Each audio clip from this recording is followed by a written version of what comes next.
Here was my plan. I wanted to replace the spokes on my bike with springs. I figured that this would act like extreme shocks or something, which would, in theory, make the ride very smooth. So I got to work by cutting the spokes out of the wheels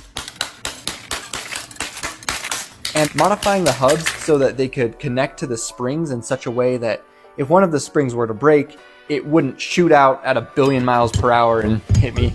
And this was much more difficult than I had originally thought. But the next big problem I had was that it was super hard to get the springs stretched out onto the outer rim. So I ended up building this whole rig where I could fasten the wheel down and then use the mechanical advantage of a truck strap to give me the help I needed to get all of the springs around the outside of the rim. And this was kind of a long process, but it worked really well.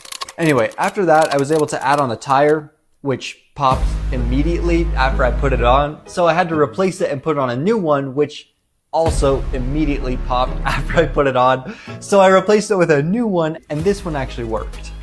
Okay, here it is. Look how cool that looks. It's actually super heavy, obviously not as heavy as the saw wheels, but it's just held there in the center by tension.